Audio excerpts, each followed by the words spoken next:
para las próximas semanas, ya sea cualquier día de culto, usted compre un cuaderno, así vamos a volver a la escuela, ¿verdad? Un cuaderno, y usted va anotando ahí los temas, versículos de la Biblia,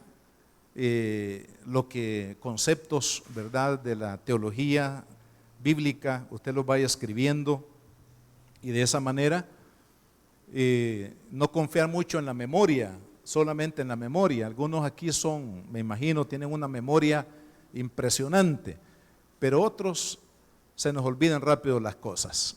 Así que es importante escribirlas, porque usted va a casa y dice, bueno, ¿de qué habló el pastor? Y usted vuelve a leer los pasajes de la Biblia que se fueron citados, para que esa palabra pueda quedar más profundamente en nuestros corazones, y también para que la compartamos, con otros familiares, amigos, personas que a diario les saludamos, compartimos con ellos, compartirles la palabra del Señor. Y el tema que iniciamos la semana anterior es el tema de la salvación, en Cristo. Ese es el tema que abordamos. Y dentro del tema de la salvación vamos a hablar de todos estos términos que hablan precisamente, nos explican de una forma más profunda lo que es la obra de salvación. Y esto, hermanos, es importante, y aquí vamos a leer el primer pasaje de la Biblia que quiero compartirles para que ustedes lo anoten también ahí en algún papelito, o alguien ya compró el cuaderno, ahí anótenlo. Primera de Timoteo capítulo 3, versículo 15. Primera de Timoteo capítulo 3, versículo 15. Vea por qué es importante que nosotros manejemos, estudiemos, conozcamos a profundidad los grandes temas de la Biblia. Dice, para que si tardo, sepas cómo debes conducirte en la casa de Dios.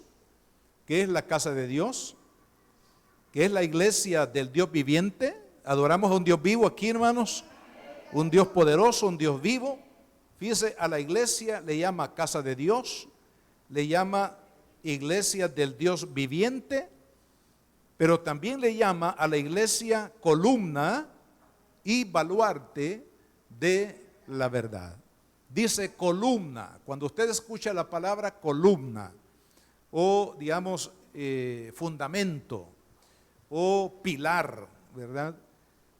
Una columna, un pilar, un fundamento.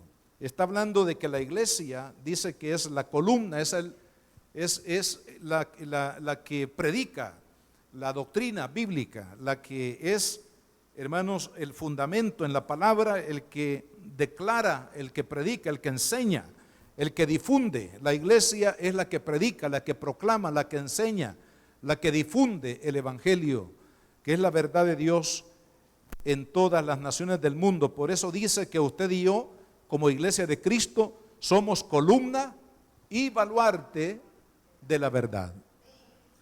Usted recuerda que una de las parábolas que Jesús menciona en el Nuevo Testamento, en el capítulo número 13 de Mateo, usted va a encontrar en este capítulo una serie de parábolas que el Señor Jesucristo enseñó a sus discípulos.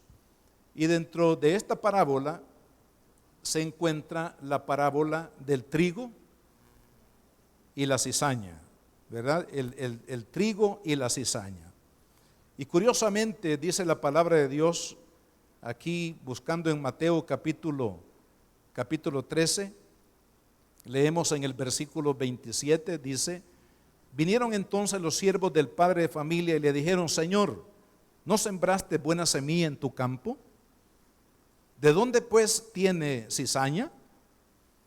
Para explicar un poco, la cizaña y el trigo son parecidos, pero no son lo mismo. Tienen una apariencia, ¿verdad? Los que son las espigas del trigo y de la cizaña son muy parecidos, pero no son iguales. La diferencia también en la semilla del trigo, usted sabe que es un alimento, pero la cizaña es venenoso. Entonces, pero dice la palabra, la pregunta aquí Señor, ¿que no sembraste trigo en el campo? ¿Y por qué ha nacido cizaña? Y vea lo que dice el versículo siguiente.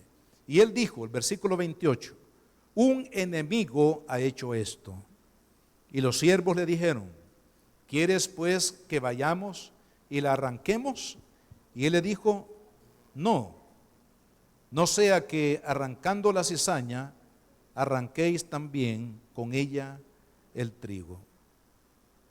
Lo curioso es, hermanos, que la siembra de la cizaña, según el versículo 25, se llevó a cabo en el momento, dice, cuando los siervos, los que debían de vigilar el trigo o el campo del trigal, dormían.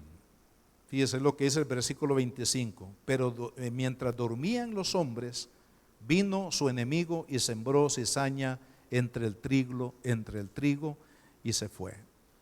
Esta expresión, mientras dormían, habla de un descuido.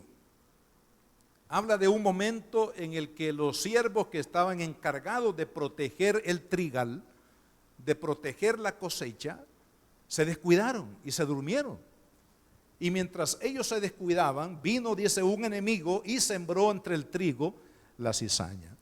Por supuesto que la cizaña, hermanos, bien la podemos aplicar a la mentira, al engaño de Satanás. El engaño que el enemigo siembra en medio no solamente de la iglesia, de los creyentes.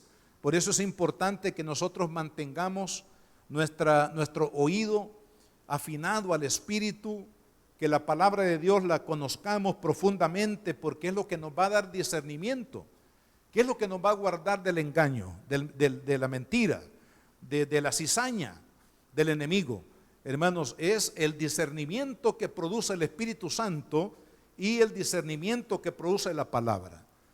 Si hay un cristiano que no conoce el tema de la Biblia, en este caso el tema de la salvación, hermanos, no va a tener discernimiento espiritual para saber que está llevando o el enemigo le está llevando por caminos equivocados. Es lo que sucede con la falsa doctrina, con el sectarismo, ¿verdad? Que tienen una apariencia de piedad, porque usan el nombre de Dios y usan también la Biblia y hablan de Jesús, pero en su contenido, ya hablando en la doctrina, niegan la deidad de Jesús, por ejemplo.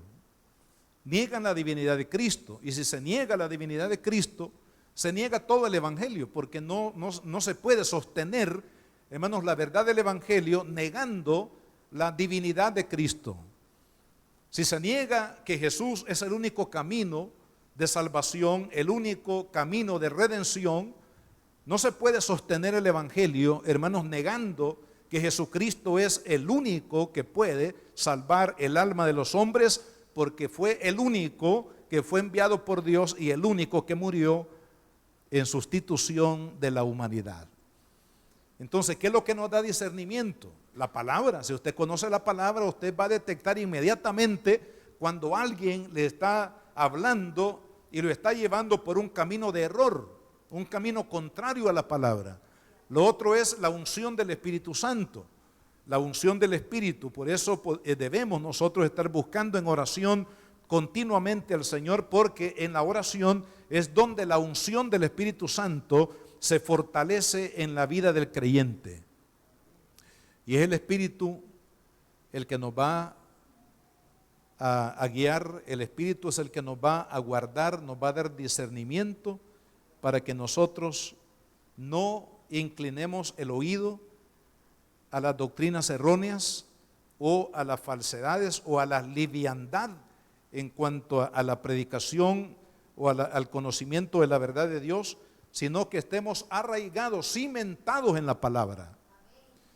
Dice Pablo, y este es otro versículo que ustedes pueden anotar en la primera carta siempre a Timoteo, en el capítulo 4, versículo 1, dice: pero el Espíritu dice claramente que en los postreros tiempos algunos apostatarán de la fe. ¿Por qué? Vamos a ir por pasos. ¿Qué significa apostatar de la fe? Es negar lo que se creyó. Por ejemplo, una persona que no es creyente, nacida de nuevo, no puede apostatar de la fe. ¿Por qué? Porque nunca creyó en Cristo, porque nunca nació de nuevo, porque nunca se entregó de corazón, nunca conoció al Señor, nunca conoció su verdad, nunca disfrutó de los poderes del reino de Dios. Eso significa entonces que las personas que apostatarán de la fe, que está mencionando aquí el apóstol Pablo, son aquellos que creyeron. Y esto también lo dice Hebreos en el capítulo 6. Aquellos que disfrutaron el poder de Dios, la gracia de Dios en su vida, pero luego le niegan. Luego se apartan. Ahora, ¿pero por qué? Porque un creyente tiene la posibilidad de apartarse de los caminos del Señor. ¿Por qué? Dice, sigamos leyendo, escuchando a espíritus engañadores y a doctrinas que vienen, hermanos, del mismo infierno. Entonces, aquí la palabra espíritu en el versículo 1 está en mayúscula, se refiere al Espíritu Santo. Entonces dice Pablo, el Espíritu dice claramente, es decir, el Espíritu Santo está hablando a la iglesia, a usted y a mí, y a todos los cristianos, hermanos, que habitamos la tierra, en este momento, nos está hablando el Espíritu de que, advirtiéndonos del cuidado que debemos de tener en relación a mantenernos firmes en la verdad. Amén, hermano. Firmes en la verdad, en la cual Cristo nos hizo libres. Esa es la declaración que el apóstol también Pablo a la iglesia de Gálatas, a la iglesia en Galacia, en el capítulo 5, le exhorta. En el versículo 1 dice, estad pues firmes, ¿en qué? En la libertad con que Cristo nos hizo libres, y no estéis otra vez sujetos al yugo de esclavitud. ¿Por qué? Porque muchos de estos creyentes, hermanos, se habían vuelto a los rudimentos de la religiosidad. Es como decir, si nosotros, probablemente no todos los que estamos acá, pero probablemente algunos, fueron llevados desde niños por una corriente religiosa.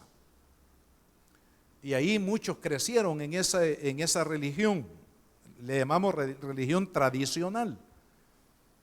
Pero en algún momento en el camino, usted conoció a Cristo, conoció al verdadero Señor, al verdadero Salvador. Usted disfrutó de la paz de Cristo, de la salvación, del perdón de Cristo, de esa seguridad de la vida eterna en Él. Pero con el paso del tiempo, por descuido espiritual, descuido de esa relación con el Señor, vuelve a los rudimentos religiosos del pasado. Eso es lo que el apóstol Pablo está advirtiendo aquí por el Espíritu Santo de igual manera. Dice, estad firmes. Es decir, no vendamos nuestra primogenitura. Amén, hermanos. Mantengámonos firmes en la libertad con la cual Cristo nos hizo libres, y no volvamos a ser esclavos, hermanos, del yugo, del engaño, de la mentira del pasado. Entonces, esa expresión, estad firmes, indica que hay un esfuerzo de parte de cada uno de nosotros para mantenernos en la verdad de Jesús. Amén. Esto quiere decir, hermanos, que debemos de pelear. Y este va a ser otro de los temas, el tema de la batalla espiritual que vamos a tocar en algún momento determinado. Significa que usted y yo somos soldados de Cristo, soldados de la cruz. Amén. Estamos en la milicia del Evangelio. Gloria al Señor. ¿Y qué es lo que nos demanda el Señor? Nos demanda que usted y yo mantengamos nuestra firmeza. Y una de las anclas de esa firmeza precisamente es el tema, hermanos, de la salvación. Estudiamos el tema de la salvación bajo la figura de la reconciliación, y también mencionamos la redención. La redención es el rescate por el pago de un precio. Y ese rescate del pecado, de la muerte, de la destrucción, hermanos, Cristo lo pagó con su sangre. Amén. Es por la sangre del Cordero de Dios que usted y yo ahora hemos sido redimidos. La palabra redimir significa comprar por precio. ¿Y cuál es el precio que el Señor, hermanos, pagó por usted y por mí? Su propia vida. Quiere decir de que si usted ha aceptado a Cristo, usted vale la sangre de Jesucristo. Usted y yo valemos, hermanos, el sacrificio del Hijo de Dios. El sacrificio del Señor es lo que usted y yo valemos. Y ahora vamos a avanzar hacia el tercer término, que es el término de la elección. Aquí hay una controversia en el ámbito cristiano, porque algunos enseñan que cuando se habla de la predestinación o la elección, dicen, argumentan que Dios en su absoluta voluntad determinó de antemano quiénes van a ser salvos y quiénes no van a ser salvos. Pero aceptar esta posición, diríamos, en cuanto a la elección de Dios, sería como decir, Dios entonces elige quiénes van a ser salvos y quiénes se van a perder, sin la oportunidad de que las personas puedan responder a la fe, a la obediencia, al llamado, a la predicación del sacrificio de Cristo. Y ahí entramos en una posición, diríamos, donde se descarta el hecho de que el hombre tiene una participación a través de su voluntad para aceptar o para rechazar el mensaje del Evangelio o de la salvación en Cristo Jesús. Y es por ello que algunos dicen, basado en este concepto, dice, bueno, vamos a vivir y en su tiempo, en su momento, el Señor nos va a salvar y vamos a ser salvos eternamente y no vamos a perder la salvación. No importa cuál sea el estilo de vida o la forma de vida de la persona, al final dice, seremos salvos.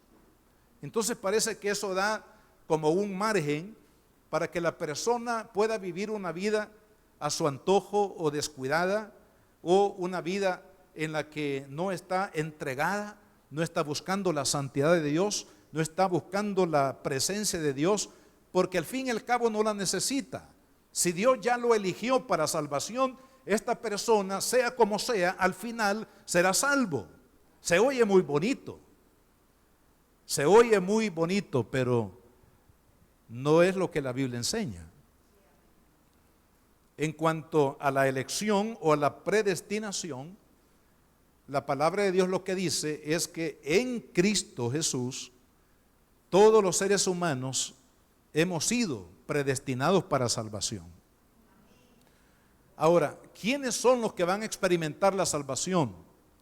Aquellos que responden en fe. Aquí, hermanos, entra una parte muy importante y es la fe que usted y yo pongamos en Cristo y obedezcamos el Evangelio. Y les voy a dar un ejemplo de ello en un versículo que usted conoce muy bien, en el Evangelio de Juan, en el capítulo 3.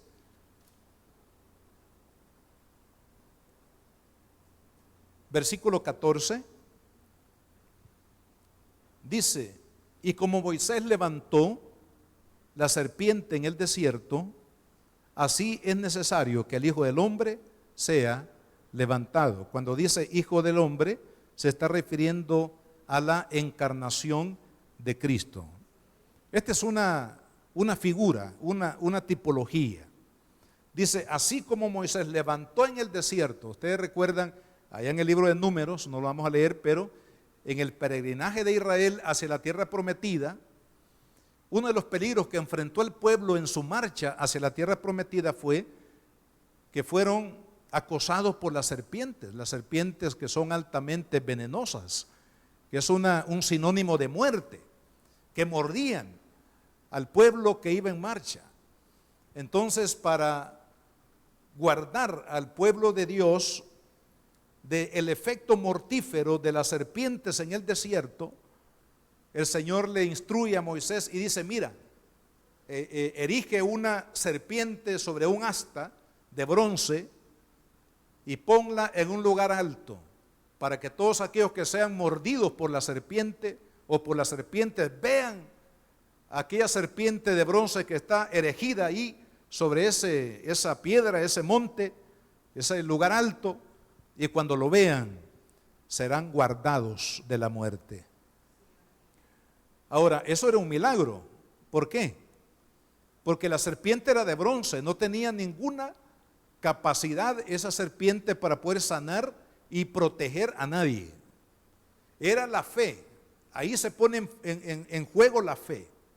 La fe de Israel en la palabra que Dios le había revelado a Moisés, la que iba a ser el efecto de protección. No era en sí la serpiente. Es más, ahí en el monte Nebo, que es el monte que está en la frontera de Israel con la nación vecina, ahí está una erigida, una serpiente. No es la misma, el mismo, en Jordania, en la frontera de Jordania, hermanos, ahí en un lugar de visitas turísticas, ahí han erigido una serpiente haciendo alusión a lo que pasó en el desierto cuando Israel cruzó hacia la tierra prometida, ¿verdad? Pero no era la serpiente en sí la que tenía algún poder para curar y para proteger a Israel, sino que era la fe en la palabra que Dios le había dado a Moisés. Y lo mismo sucede, hermanos, con nosotros hoy en día, porque esa serpiente erigida para proteger al pueblo de la muerte, de la serpiente venenosa, es un tipo, hermanos, de la crucifixión. Porque dice: cuando el Hijo del Hombre sea levantado, que dice el versículo 15, para que todo aquel que en él cree no se pierda, mas tenga vida eterna. Entonces, todo aquel que ve a Jesús por la fe, todo aquel que acepta que Jesucristo es Dios hecho carne, que Jesucristo derramó su sangre para la salvación de nuestros pecados, todo aquel que cree por la palabra y por el Espíritu Santo que produce esa fe salvadora, esa fe que nos lleva a la salvación, hermanos, entramos al grupo de los elegidos. Todo aquel que cree. ¿Por qué? Porque Jesús murió por todo el mundo. Si nosotros seguimos el concepto que anteriormente les mencioné, de que Dios elige a unos para salvación y a otros para perdición, entonces, ¿dónde queda precisamente la fe? ¿Dónde queda, hermanos, el recurso de la fe, de la aceptación o el rechazo de manera voluntaria del hombre hacia la oferta de Dios o el milagro de la salvación de Dios? De ahí, hermanos, siguiendo la lectura, lo que dice el versículo 16. Vea lo que dice ahí. Porque de tal manera amó Dios ¿a quién? Al mundo. Vamos a ir desarrollando este versículo. ¿Qué significa eso? Dice: porque de tal manera amó Dios al mundo. Y no se está refiriendo al cosmos, se está refiriendo a la humanidad. En este caso, en este contexto, se refiere a la humanidad. Dice: de tal manera amó Dios a todos los seres humanos que habitamos el mundo. Quiere decir de que en la salvación, en la predestinación de la salvación de Dios para la humanidad, estamos incluidos todos, todo ser humano, todo el que ha vivido hasta la fecha y vivirán hasta la venida del Señor. Todos hemos sido, hermanos, incluidos en el proyecto de la salvación de Dios, porque dice: amó al mundo, que ha dado a su Hijo unigénito. Veamos esta parte también. El único medio, hermanos, para mostrar el amor de Dios y la salvación de Dios para toda la humanidad está en la persona de Jesucristo. No hay otro mediador, hay solamente uno. Y ese mediador se llama Jesús de Nazaret. Dice la Biblia que Dios quiere que todos los hombres se arrepientan y vengan al conocimiento de la verdad. ¿Y cuál es la verdad? Que hay un solo Dios y un solo mediador entre Dios y los hombres, Jesucristo hecho hombre, gloria al Señor. Entonces, hermanos, la salvación de Dios, la oferta de salvación es para todos. No hay unos y otros no, es para todos, porque dice todo el mundo. Y el único medio que Dios usa para mostrar su amor y su salvación es la persona de Jesucristo. Fuera de Él no hay salvación, no hay religión, filosofía, líder, normas religiosas, nada, ni nadie nos puede salvar, solamente Jesús. Por eso Él mismo dijo, yo soy el camino, la verdad y la vida, y nadie va al Padre, es decir, nadie va a la eternidad, nadie es salvo, nadie va a la vida eterna con el Padre en los cielos si no es a través de mí, dijo Jesús. Él es el único medio. O sea que Dios quiso mostrar su amor a la humanidad a través de la persona de Jesucristo. Y sabe, hermano, curiosamente, que este sacrificio de Cristo ya estaba tipificado desde el sacrificio de Abel, allá en los primeros seres humanos que habitaron la tierra. Ese sacrificio de Abel fue agradable a Dios, dice, fue acepto delante del Señor, mientras que la ofrenda de Caín fue rechazada por Dios. Desde ahí, hermanos, estaba tipificando. Usted recuerda cuando, si vamos un poco más allá, más atrás, ¿recuerdan cuando Adán y Eva pecaron? ¿Qué hizo Dios antes de sacarlos del huerto? Dice que los vistió con pieles. Significa que para vestir la vergüenza del pecado de esta pareja, hermanos, el Señor sacrificó a uno o a dos animales. No sabemos si eran corderos, si eran cabras, no sabemos. Pero el hecho, hermanos, de que hayan sido vestidos con esas pieles, indica que hubo un sacrificio para cubrir el pecado de Adán y Eva. Y así, a través de todas las escrituras, hermano, cuando Dios establece el tiempo de la ley, estableció los sacrificios día a día, mañana, tarde y noche. Israel en el tabernáculo, hermano, sacrificaba ovejas, cabras, becerros, de acuerdo a la ocasión, hermano, día a día, día a día, día a día, durante todo ese tiempo, hasta que fue interrumpida la adoración al Señor en la época del cautiverio. Pero fueron años de años. ¿Qué significaban esos sacrificios en el altar, en el tabernáculo? Apuntaban a la persona de Jesús, que en el tiempo, hermanos, Dios iba a enviar a su Hijo para que a través de su sangre y de su sacrificio todo el mundo tuviera la oportunidad de escapar del juicio de Dios, escapar de la muerte eterna. De ahí, hermanos, que dice la palabra que todo aquel, dice, de tal manera amó Dios al mundo que ha dado a su Hijo unigénito. Y aquí viene la participación del hombre. No es que Dios elija a algunos para perdición y a otros para salvación, no. Dios ha dado oportunidad de salvación a todo el mundo. Pero ¿qué es lo que hace la diferencia? Aquí está, hermanos, la clave. La diferencia lo hace, ¿cuál es la actitud del hombre al escuchar el mensaje del Evangelio? Porque dice, para que todo aquel que en él cree no se pierda, mas tenga vida eterna.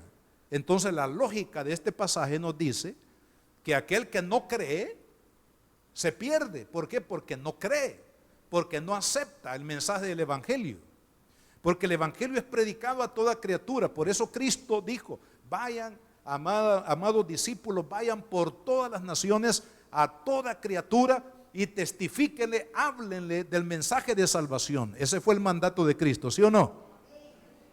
¿Por qué? Porque la salvación es para todos, estamos incluidos todos. Pero la diferencia lo hace la fe. Si usted ha creído en Cristo, si usted ha aceptado el medio de gracia, hermano, en Cristo Jesús la salvación, usted entra a formar parte de los elegidos de Dios, de los escogidos, dicen. También es una palabra sinónima, escogidos, elegidos, predestinados, porque hemos sido predestinados en Cristo. No en una elección arbitraria de Dios como algunos hermanos lo enseñan. No, hemos sido elegidos en Cristo. La diferencia es que el que responde en fe es la persona que viene a formar parte del pueblo de Dios, de los escogidos de Dios, pero el que no cree, él mismo se descalifica. Vea, sigamos leyendo. Porque no envió Dios a su Hijo al mundo, o sea, a la humanidad, para condenar a la humanidad. La misión de Cristo no fue, hermanos, venir para mandar al infierno a la humanidad. Esa no fue la misión de Cristo. ¿Qué dice Lucas 19:10? Porque el Hijo del Hombre ha venido para buscar y para salvar lo que se había perdido. Amén. ¿Y qué era lo que se había perdido? Su alma, la mía y de toda la humanidad, como ovejas descarriadas, perdidas, sin Dios y sin esperanza. Para eso vino Cristo, hermano, para salvar, para buscar y salvar lo que se había perdido. Entonces, Dios no envió a su Hijo con el propósito de condenar al mundo al infierno. No necesitaba Dios para condenar a la humanidad al infierno, no necesitaba enviar a su Hijo. Lo único que hubiera hecho Dios es lo que hizo con la generación de antes del diluvio. Todos, a diferencia de 8 personas, fueron salvas y todas las demás murieron por un juicio divino, hermano. Si hablamos de Sodoma y Gomorra, el único que escapó fue Lot por misericordia de Dios. Él y su familia, aún sus yernos no le acompañaron.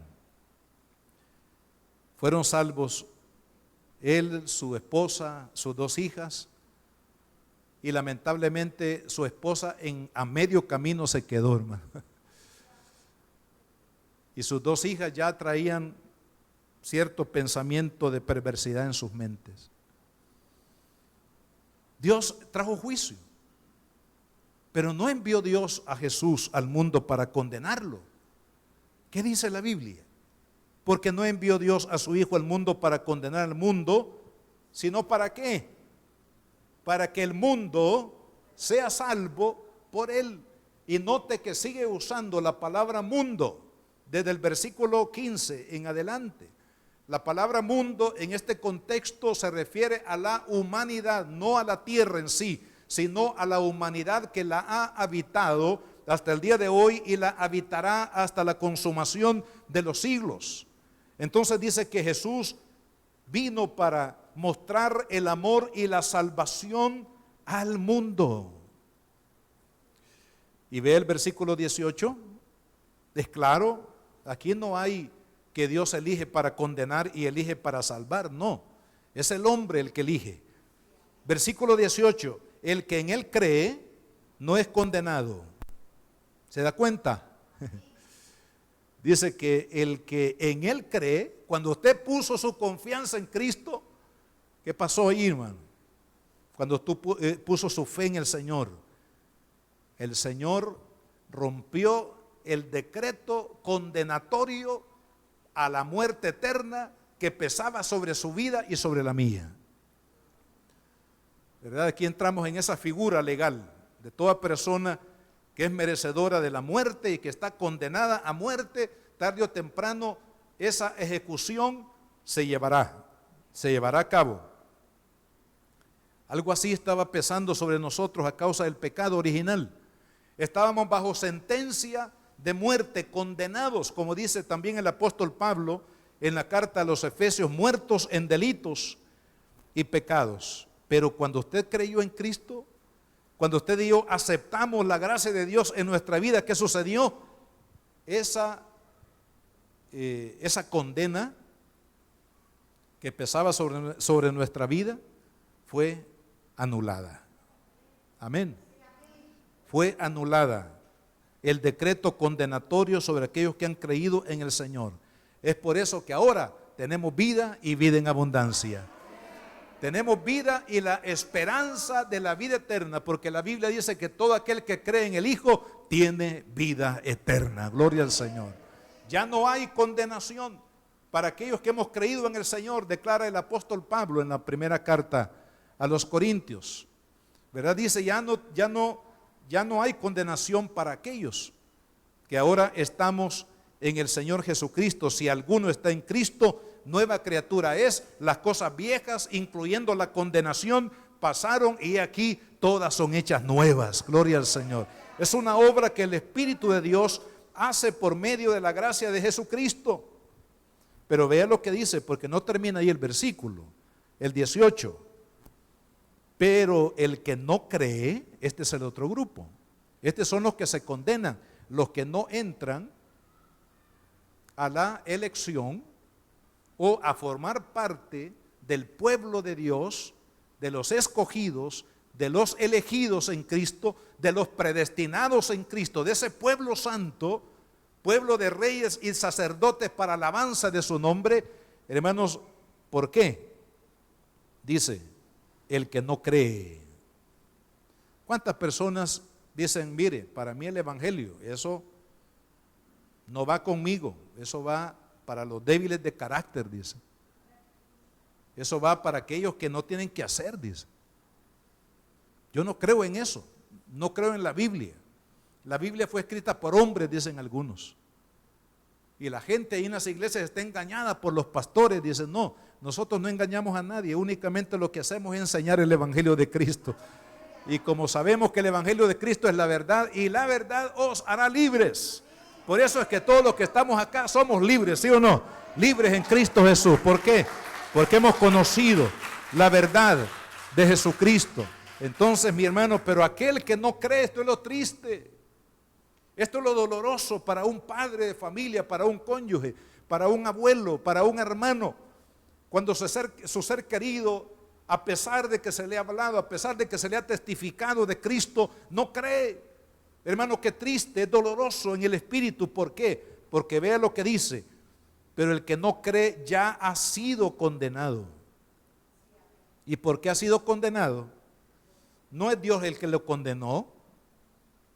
Usted tiene que pensar y tiene por eso, hermano, el tema de la salvación es importante que usted y yo lo profundicemos, porque no es Dios el que dice te condeno a criterio personal, sino que dice ha sido condenado porque no ha creído en el nombre del unigénito Hijo de Dios. ¿Quiénes son los que se condenan? Los que no creen que Jesucristo es el camino, la verdad y la vida. Que Jesucristo es el Salvador de la humanidad. Os doy buenas de gran gozo, dijeron ángeles. No fueron evangelistas ni fueron pastores, sino que fueron ángeles que Dios permitió en el nacimiento, en el contexto del nacimiento de ese cuerpo donde habitó el Hijo de Dios. Hermanos, allá en Belén, os doy nuevas de gran gozo, que ha nacido hoy en la ciudad de David un Salvador que es Cristo el Señor. Gloria a Dios.